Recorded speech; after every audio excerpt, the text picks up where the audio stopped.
H N valley ಮೂರನೇ ಹಂತದ ಶುದ್ಧೀಕರಣಕ್ಕೆ ಇದೀಗ ಅಡ್ಡಿ ಬರ್ತಾ ಇದೆ, ಪಟ್ಟು ಬೀಳ್ತಾ ಇದೆ. ಮೂರನೇ ಹಂತದ ಶುದ್ಧೀಕರಣಕ್ಕೆ ಆಗ್ರಹಿಸಿ ಚಿಕ್ಕಬಳ್ಳಾಪುರ ಬಂದ್ ಮಾಡಲಾಗ್ತಾ ಇದೆ.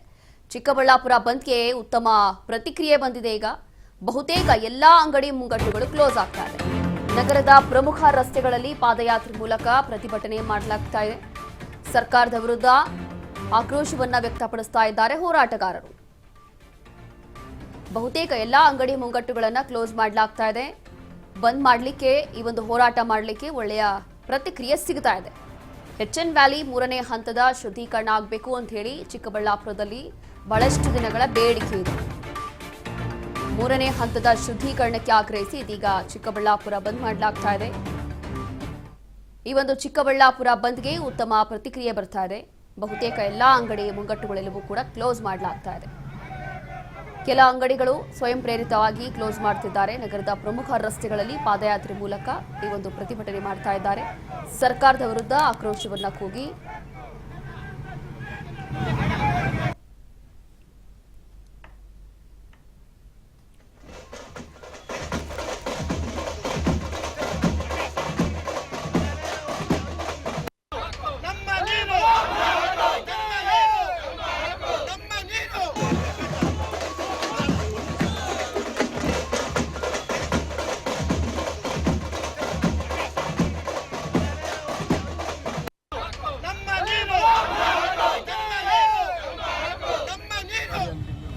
ಸಣ್ಣ ಪುಟ್ಟ ರೈತರು ಆ ಥರದ್ದು ಏನಾದರೂ ಬಂದಿದ್ದರೆ ಅದು ಬಿಟ್ಟರೆ ಮತ್ತು ಹಾಲಿನ ಅಂಗಡಿ ಅದು ಬಿಟ್ಟರೆ ಭಾಗಶಃ ಎಲ್ಲ ಅಂಗಡಿಗಳನ್ನು ಸ್ವಯಂ ಪ್ರೇರಿತವಾಗಿ ಜನನೇ ಇವತ್ತು ಮುಚ್ಚಿರೋದು ನಿಜಕ್ಕೂ ನಮ್ಮ ಹೋರಾಟಕ್ಕೆ ಸಿಕ್ಕ ಜಯ ಅಂತ ಹೇಳ್ಬೋದು.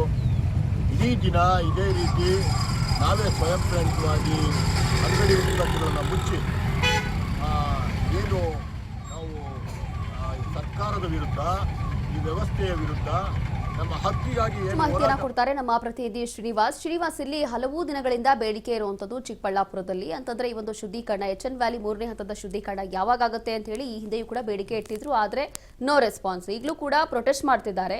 ಈಗಲಾದ್ರೂ ಸರ್ಕಾರದಿಂದ ಏನಾದ್ರೂ ರಿಯಾಕ್ಷನ್ ಬರುತ್ತಾ ಅಥವಾ ಏನಾದ್ರೂ ವರ್ಕೌಟ್ ಆಗುತ್ತಾ? ಈಗ ಖಂಡಿತ ರಶ್ಮಿ, ಏನೊಂದು ಚಿಕ್ಕಬಳ್ಳಾಪುರದಲ್ಲಿ ಒಂದು ಜ್ವರದ ಸಮಸ್ಯೆ ಅಂದ್ರೆ ಇದು ಬಹಳಷ್ಟೊಂದು ಎಚ್ಎನ್ ವ್ಯಾಲಿ ಕೆಸಿ ವ್ಯಾಲಿ ಅಂತ ಹೇಳ್ಬೋದು. ಯಾಕಂದ್ರೆ ಏನು ಸತತವಾಗಿ ಒಂದು ಕೆರೆಗಳಿಗೆ ನೀರು ತುಂಬುವಂತ ಯೋಜನೆಯಲ್ಲಿ ಸಹ ಇವಾಗ ಚಿಕ್ಕಬಳ್ಳಾಪುರಕ್ಕೆ ಆಗಮಿಸಿರುವಂತದ್ದು. ಆದ್ರೆ ಈ ಒಂದು ನೀರಿನಿಂದ ಸಹ ಈ ಒಂದು ಭಾಗಕ್ಕೆ ಒಂದು ತರಕಾರಿಗಳಲ್ಲೂ ವಿಷಪೂರಿತ ಆಗಿರ್ಬೋದು, ಮತ್ತೆ ಒಂದು ಕಿಡ್ನಿ ಫೇಲ್ಯೂರ್ ಆಗಿರ್ಬೋದು, ಬಹಳಷ್ಟು ಒಂದಲ್ಲ ಎರಡಲ್ಲ ಬಹಳಷ್ಟು ಸಮಸ್ಯೆಗಳು ಸಹ ಈಗ ಚಿಕ್ಕಬಳ್ಳಾಪುರ ಜನರಿಗೆ ತೊಡಗಿಸಿರುವಂತದ್ದು. ಯಾಕಂದ್ರೆ ಸತತವಾಗಿ ಏನು ಒಂದು ಕೆರೆಗಳಿಗೆ ಮಾತ್ರ ಅಭಿವೃದ್ಧಿ ನೀರನ್ನು ಹರಕೆ ವಿಧಿಸಿದಲ್ಲಿ ಸಹ ಒಂದು ರೈತರು ಸಹ ಇದರಲ್ಲಿ ಪಾಲ್ಗೊಳ್ಳುತ್ತಿದ್ರು. ಆದ್ರೆ ರೈತರ ಒಂದು ವಿಷಕಾರಿ ತರಕಾರಿನೂ ಸಹ ಇಲ್ಲಿ ಬಹಳಷ್ಟು ಒಂದು ಸ್ವಲ್ಪ ಕೆಸಿ ವ್ಯಾಲಿ ಎಚ್ಎನ್ ವ್ಯಾಲಿನ ನೀರನ್ನು ಸಮರ್ಥ ಆಗಿರೋದು. ಆ ಒಂದು ನಿಟ್ಟಿನಲ್ಲಿ ಸಹ ಇವತ್ತೇನು ಭಗತ್ ಸಿಂಗ್ ಚಾರಿಟೇಬಲ್ ಟ್ರಸ್ಟ್ ಅಧ್ಯಕ್ಷ ಸಂದೀಪ್ ಬಿ ರೆಡ್ಡಿ ನೇತೃತ್ವದಲ್ಲಿ ಇವತ್ತು ಮೂರನೇ ಹಂತದ ಶುದ್ಧೀಕರಣ ಬೇಕೇ ಬೇಕು ಅಂತೇಳಿ ಇವತ್ತು ಬೆಳಗ್ಗೆಯಿಂದನೇ ಸಹ ಒಂದು ಬೈಕ್ ರ್ಯಾಲಿ ಮೂಲಕ ಚಿಕ್ಕಬಳ್ಳಾಪುರ ಜನರಿಗೆ ಸ್ವಲ್ಪ ಅರಿವು ಮೂಡಿಸುವಂತಹ ಕಾರ್ಯಕ್ರಮಕ್ಕೆ ಮುಂದಾಗಿರುವಂತದ್ದು.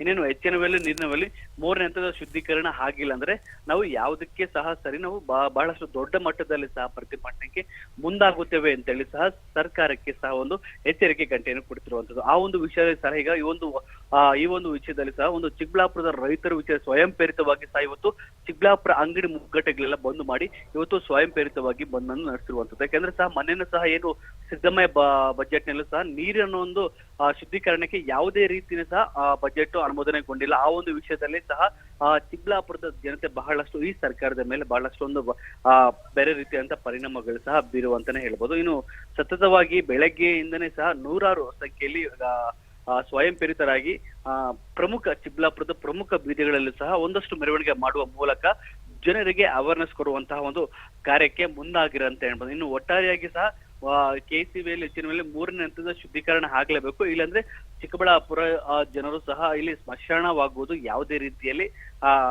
ಭಯಪಡುವ ಒಂದು ರೀತಿಯಲ್ಲಿ ಸಹ ಇಲ್ಲಿ ಆತಂಕ ಸೃಷ್ಟಿ ಆಗುವಂತಾನೆ ಹೇಳ್ಬೋದು. ರೋಶಿನಿ, ಥ್ಯಾಂಕ್ ಯು ಶ್ರೀನಿವಾಸ್ ನಿಮ್ಮೆಲ್ಲ ಮಾಹಿತಿಗಾಗಿ. ಇಲ್ಲಿ ನೀರಿನ ಶುದ್ಧೀಕರಣ ಅನ್ನೋದು ಬಹಳ ಇಂಪಾರ್ಟೆಂಟ್ ಆಗುತ್ತೆ. ಹಾಗಾಗಿ ಸರ್ಕಾರಕ್ಕೆ ಒಂದು ರೀತಿಯಾಗಿ ಮನವಿ ಮಾಡ್ಕೊಂಡಿದ್ದಾರೆ. ಮನವಿ ಮಾಡಿದ್ರು ಕೂಡ ಬಹುಶಃ ಈಗ ಸರ್ಕಾರ ಎಚ್ಚೆತ್ತುಕೊಳ್ಳುತ್ತಾ ಅಂತ ಹೇಳಿ ಕಾದು ನೋಡ್ಬೇಕಾಗುತ್ತೆ.